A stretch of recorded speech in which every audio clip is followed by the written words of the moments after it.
Hello friends, I am Aprati. Welcome back to our channel plants space. आज हम बात करेंगे पायरोस्टीजिया वनस्टा प्लांट के बारे में, जिसका कॉमन नेम है फ्लेम वाइन और इसको ऑरेंज ट्रम्पेट वाइन भी कहते हैं। जबकि ऑरेंज ट्रम्पेट एक दूसरा प्लांट भी होता है जिसके बारे में कई बार हमने आपसे वीडियो शेयर की है। डिस्क्रिप्शन बॉक्स में आप वीडियो चेक कर सकते हैं। तो ये जो प्लांट है ये हमने काफ़ी टाइम से लिया हुआ था, जो कि हमने आपसे शेयर भी किया था जब हम इसको नर्सरी से लेकर आए थे। तो ये प्लांट हमने रखा अपने गार्डन में और सोचा कि कुछ दिन में इसको रिपोर्ट कर देंगे, क्योंकि नर्सरी से लाकर एकदम से रिपोर्ट नहीं करते हैं।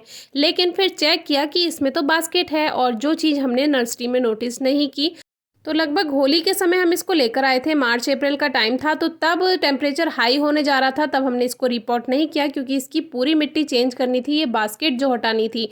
और ये लाल मिट्टी में यानी रेड सॉइल में भी लगा हुआ था। हमारे यहाँ लाल मिट्टी में प्लांट्स नहीं चलते हैं, तो सॉइल तो बदलनी ही थी। लेकिन मौसम अच्छा नहीं था, अगर हम तब इसकी मिट्टी हटाते तो प्लांट शॉक में जा सकता था। तो हमने रेनी सीजन का वेट किया।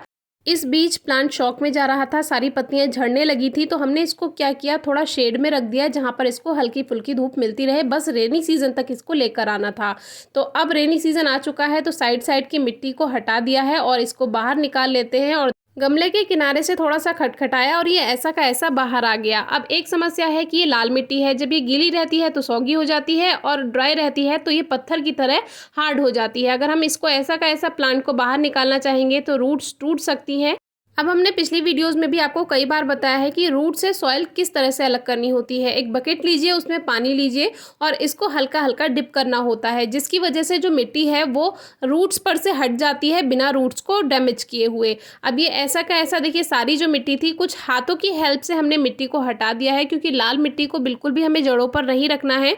अब पहली समस्या को तो हमने दूर कर दिया है, रेड सॉइल रिमूव कर दी है। लेकिन सेकंड प्रॉब्लम जो है वो है ये बास्केट। अब जब ये नर्सरी में कटिंग ग्रो करते हैं तो ये इस तरह की बास्केट का यूज़ करते हैं कुछ नर्सरी में। लेकिन इनको ये कौन समझाए कि जहां आप ये प्लांट सेल करेंगे, और ये मान लीजिए किसी बिगनर के घर गया है जिसको गार्डनिंग करना आता ही नहीं है, तो वो प्लांट तो कुछ दिन चलकर बेकार हो ही जाना है। क्योंकि थोड़े टाइम के लिए तो इसमें रूट्स फैल जाएंगी, बाहर निकल जाएंगी, लेकिन आगे जाकर जब ये रूट्स मोटी होंगी, फैलनी शुरू होंगी, तो ये इसमें फंस जाएंगी और प्लांट ग्रोथ नहीं कर पाएगा।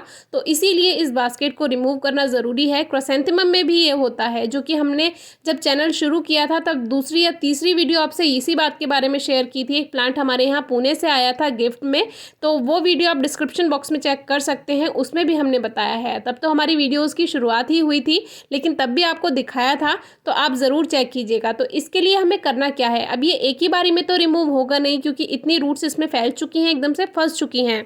तो एक एक करके जितनी भी इसकी जाली है वो सभी हम कट करेंगे और इसके छोटे छोटे पीसेस करके इसको अलग करेंगे, नहीं तो रूट्स डैमेज हो सकती हैं। इस बात का ध्यान रखना है और इसको हटाना बहुत ज़रूरी है। ये ना सोचे कि कोई बात नहीं, रूट्स तो फैल ही रही हैं, इसको ऐसा कैसा लगा देते हैं, आगे जाकर प्लांट नहीं ग्रोथ कर पाएगा, उसकी ग्रोथ वहीं की वहीं रुक जाएगी जब इसमें रूट्स फंस जाएंगी। तो इस बात का बहुत अच्छे से ध्यान रखिएगा। तो आप सभी प्लांट्स लाकर नर्सरी से ऐसे ही लगा देते हैं, पहले ये चेक कीजिए बास्केट में तो नहीं लगा है, उस मिट्टी में तो नहीं लगा है जो आपके यहाँ नहीं चलती है। मान लीजिए चिकनी मिट्टी आपके यहाँ नहीं चलती है, प्लांट चिकनी मिट्टी में लगा है, तो वो भी आगे जाकर मर ही जाना है। अभी एक 12 इंच का गमला लिया है और ड्रेनेज होल बिल्कुल ठीक है, इस पर एक पत्थर रखकर सॉइल मिक्सचर भर देते हैं। ये पॉटिंग मिक्स हमने पहले ही बनाया हुआ था, क्योंकि बारिश हो गई है, सारी मिट्टी गीली है, ये थोड़ा सा पॉटिंग मिक्स रखा हुआ था, तो यही हमने भर दिया है। पॉटिंग मिक्स कैसा बनाना है इसके बारे में वीडियो ऑलरेडी शेयर की हुई है, डिस्क्रिप्शन बॉक्स में वीडियो ज़रूर चेक कीजिए। ये बनी बनाई रखी थी और इसमें आप खाद ये देख ही सकते हैं, जो ये काला काला है ये खाद है जो कि हमने मिक्स करके रखा हुआ था, तो इसी पॉटिंग मिक्स में लगा दिया है।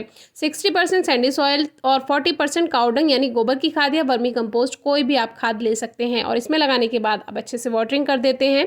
अब ये जो लाल मिट्टी है, अगर इसमें ज़्यादा पानी हो जाता है तो ये सौगी हो जाती है, कम पानी हो जाता है तो ये पत्थर की तरह कठोर हो जाती है। कलर आप मैच कर सकते हैं, हमारे यहाँ की मिट्टी से बिल्कुल मैच नहीं करता है, हमारे यहाँ इसमें बिल्कुल प्लांट्स नहीं चलते हैं, तो इसमें यही परेशानी हमारे यहाँ आ जाती है। बाकी पुणे, महाराष्ट्र, बेंगलोर साइड इसी में प्लांट्स ग्रो किए जाते हैं और वहाँ बहुत अच्छे से प्लांट चल जाते हैं। अब ये बास्केट के छोटे छोटे पीसेस आप देख सकते हैं किस तरह से हमने इसको अलग किया है।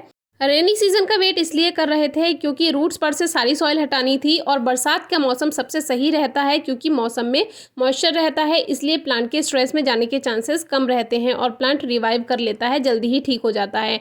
ये काम आप रेनी सीजन में करें, खास तौर से जुलाई अगस्त में, और शाम के टाइम करना है। और रीपॉटिंग के बाद 4 से 7 दिन तक इसको धूप में नहीं रखना है, छाया में रखना है।